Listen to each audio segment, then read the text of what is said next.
Good morning. Hindi online class में आपका स्वागत है। हम लोगों ने बेटा पिछली कक्षा में पढ़ा था अविकारी शब्द क्या होता है। जिन शब्दों में लिंग वचन कारक में कोई परिवर्तन नहीं होता है उसे हम लोग कहते हैं अविकारी शब्द। आपको याद है ना, हमने बताया था कि इसके 4 प्रकार होते हैं। प्रकार 4 कौन कौन से थे? क्रिया विशेषण था, संबंध बोधक, फिर समुच्चय बोधक, फिर विस्मय बोधक। हमने आपको बताया था बेटा कि क्रिया विशेषण के 4 प्रकार होते हैं, कालवाचक, स्थानवाचक, रीतिवाचक और परिमाणवाचक। क्या होता है? कालवाचक मीन्स जो समय के बारे में बताता है। स्थानवाचक क्या होता है? जो जगह के बारे में बताता है। रीतिवाचक क्या होता है? जो कार्य करने का ढंग बताता है। और परिमाणवाचक क्या होता है? जो नाप तौलिया की मात्रा बताता है। तो आज हम लोग को क्या पढ़ना है? आज हम लोग को पढ़ना है बेटा क्रिया अविकारी शब्द का दूसरा टॉपिक संबंध बोधक। हमने कल क्या पढ़ा था? अविकारी शब्द का पहला टॉपिक था क्रिया विशेषण, वो हमने 4 प्रकार उसके पढ़ लिए थे। लेकिन आज हमको पढ़ना है जो 3 शब्द छूट गए थे हमारे 3 टॉपिक, वो 3 टॉपिक हम लोग आज पढ़ेंगे। तो उसमें 3 दूसरा टॉपिक था, पहला था क्रिया विशेषण, सेकंड था इसका संबंध बोधक, वो हम लोग आज पढ़ रहे हैं। संबंध बोधक क्या होता है? ठीक है, संबंध बोधक क्या होता है कि जो शब्द संज्ञा सर्वनाम के साथ लगकर वाक्य के अंत में संबंध बताते हैं, यानी जो 2 वाक्यों में संबंध को जोड़ देते हैं, उसे हम कहते हैं संबंध बोधक। समझ में आ गया ना? संबंध बोधक क्या होता है? जो 2 वाक्यों में या संज्ञा सर्वनाम के साथ लगकर वाक्य में संबंध को बताते हैं, उसे हम लोग कहते हैं संबंध बोधक। जैसे क्या होगा इसको एग्जाम्पल समझिए कि मेरे घर के सामने से मेट्रो जा रही है। मेरे घर के सामने से मेट्रो जा रही है। मेट्रो कहाँ जा रही है? मेरे घर के सामने से, यानी घर और सामने से क्या मेट्रो जा रही है। तो क्या हो गया? मेट्रो का संबंध घर से जुड़ रहा है। कहाँ जुड़ रहा है? मेट्रो का संबंध घर के सामने से जुड़ रहा है। तो क्या हो जाएगा? संबंध जुड़ रहा है, तो क्या हो जाएगा? ये हो जाएगा संबंध बोधक। ठीक है ना? फिर हो गया कि कोई आदमी आंगन से कूद रहा है, ऊपर से आंगन में कूदा, यानी ऊपर से आंगन में कूदा। ऊपर का संबंध आंगन में जोड़ रहा है। क्या होगा? संबंध जुड़ रहा है। किसका संबंध किससे जुड़ रहा है? ऊपर से आंगन का संबंध जुड़ रहा है। तो ये क्या हो जाएगा? ये आपका हो जाएगा संबंध बोधक। संबंध बोधक किसे कहते हैं? जो शब्द संज्ञा सर्वनाम के संबंध लगकर वाक्य में संबंध बताते हैं, उसे हम लोग क्या कहते हैं? उसे हम लोग कहते हैं संबंध बोधक। समझ में आ गया ना? फिर इसका थर्ड टॉपिक था, थर्ड था इसका समुच्चय बोधक। किसका था? अविकारी शब्द का। हमने पहले क्या पढ़ा था? हमने बताया था अविकारी शब्द के 4 प्रकार होते हैं। पहला हम क्रिया विशेषण पढ़ा था, दूसरा हो गया संबंध बोधक। अब तीसरा है इसका समुच्चय बोधक। समुच्चय बोधक क्या होता है?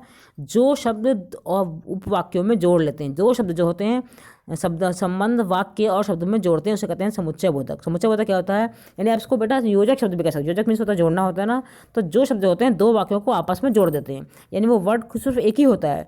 2 वाक्य अलग अलग होते हैं, उनमें जो एक वर्ड जोड़ता है जो एक वर्ड जोड़ते हैं उस एक वर्ड को समुच्चय बोधक कहते हैं। इसका मतलब होता है कि जोड़ना। क्या होता है कि जो 2 शब्द उपवाक्यों को जोड़ देते हैं, यानी जो एक सिंगल वर्ड होता है, अकेला वर्ड होता है जो 2 वाक्यों को जोड़ता है, उसे हम लोग कहते हैं समुच्चय बोधक। इसको भी एग्जाम्पल समझिए कि कर्ण दिव्यांग था लेकिन उसने हार नहीं मानी। एक इसका सेंटेंस हो गया कर्ण दिव्यांग था, उसने हार नहीं मानी, 2 सेंटेंस होगा। इसको किसने जोड़ा? इसको लेकिन ने जोड़ा, तो लेकिन क्या होगा? समुच्चय बोधक हो गया। समझ में आ गया? फिर एग्जाम्पल देखिए इसका कि गीता और योगेश का विवाह 5 तारीख को है। गीता और योगेश का विवाह, यानी गीता का विवाह भी 5 तारीख को है और योगेश का विवाह भी 5 तारीख को, लेकिन इसमें और जोड़ दिया है। तो और क्या हो गया? ये और हो गया बेटा इसका समुच्चय बोधक। जैसे राम और श्याम भाई हैं। अब देखिए राम और श्याम 2 अलग अलग भाई हैं, लेकिन वो क्योंकि भाई दोनों साथ में, लेकिन राम श्याम 2 अलग अलग नाम है। इसको एक जो वर्ड जोड़ रहा है वो वर्ड है और, तो क्या हो जाएगा? समुच्चय बोधक हो जाएगा। फिर और देखिए एग्जाम्पल देखिए कि पिताजी ने मुझसे कहा तुम चाहे फ्रॉक ले लो या खिलौने ले लो। चाहे वर्ड आ गया, ये क्या होगा? समुच्चय बोधक हो गया। भैया तो फ्रॉक ले लो या तुम खिलौने ले लो, तो क्या होगा? 2 वर्ड जुड़ रहा है ना, तो क्या हो जाएगा? इसमें हो जाएगा समुच्चय बोधक। फिर है सोनिया लखनऊ से आई, हम उससे मिलने गए। सोनिया लखनऊ से आई एक वर्ड हो गया, हम उससे मिलने गए सेकंड सेंटेंस हो गया। तो क्या हो गया? जो जोड़ आई तो हम उससे मिलने गए, तो क्या हो जाएगा? ये हो जाएगा समुच्चय बोधक। तो क्या हो गया? क्योंकि हमने इसको जोड़ दिया। किसको जोड़ दिया? 2 वाक्यों को जोड़ दिया, तो क्या समुच्चय बोधक हो जाएगा। फिर इसका लास्ट टॉपिक है बेटा विस्मयादि बोधक। ये क्या होता है? जो शब्द होते हैं हर्ष को, शोक को, प्रशंसा को, घृणा को, क्रोध को प्रकट कर देते हैं, उसे हम लोग कहते हैं विस्मयादि बोधक। ये टॉपिक हमने बेटा बार बार पढ़ा है, बहुत बार पढ़ा, बहुत आसान है, बहुत ईजी है। अगर आप लोग ध्यान दोगे तो क्या होता है कि जो शब्द में हर्ष होता है या शोक होता है या प्रशंसा होती है या घृणा होती है, उनको हम लोग विस्मयादि बोधक कहते हैं। इसको आप समझ सकते हैं कि जिन शब्दों के द्वारा कर्ता के मनोभावों की पुष्टि होती है। समझ में आ रहा है ना? जिन शब्दों के द्वारा कर्ता के मनोभावों की पुष्टि होती है उसे भी हम लोग विस्मयादि बोधक शब्द कह सकते हैं। जैसे कि हम लोग बहुत खुश हो गए या बहुत नाराज़ हो गए या बड़ा घृणा हो गई या बड़ी प्रशंसा हम लोग कर रहे हैं, बहुत ज़्यादा खुशी मिल गई, तो इसमें क्या हो गया? मनोभावों की हमारी पुष्टि हो रही है। तो ये क्या हो जाएगा? इसे कहते हैं बेटे विस्मयादि बोधक। जैसे कि शाबाश तुमने बहुत मेहनत की, तो क्या हो गया, शाबाश जो वर्ड है तुम्हारे भावों की तुम्हें पुष्टि कर रहा है। तो ये क्या हो जाएगा, ये हो जाएगा बेटा विस्मयादिबोधक है। ओहो मुझे चोट लग गई, तो चोट लग गई तो सेंटेंस हो गया। मनोभाव पुष्टि क्या करी आपने कि ओहो मुझे चोट लग गई, तो ओह वर्ड जो जाएगा ये हो जाएगा विस्मयादिबोधक। ये कहते हैं अरे बाप रे इतना बड़ा सांप, कहते हो ना, तो अरे बाप रे क्या हो गया, आपने मनोभाव अपनी मन की दशा को प्रकट किया, तो ये क्या हो जाएगा, विस्मयादिबोधक हो जाएगा।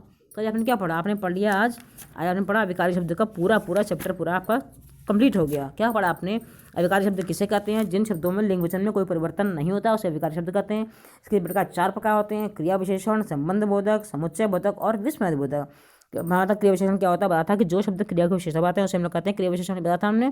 फिर संबंध बोधक क्या बताया, जो संबंधों को, जो वाक्यों को संबंध को जोड़ता है उसे कहते हैं संबंध बोधक। समुच्चय बोधक क्या होता है, जो शब्दों को योजक जोड़ता है या जिसमें और लग जाता है उसे कहते हैं हम लोग समुच्चय बोधक। विस्मयादिबोधक क्या होता है, जो हमारे मनोभावों को प्रकट करता है उसे कहते हैं हम लोग विस्मयादिबोधक। तो क्या हो गया, हमारा पूरा टॉपिक अविकारी शब्द का पूरा ये कंप्लीट हो गया है।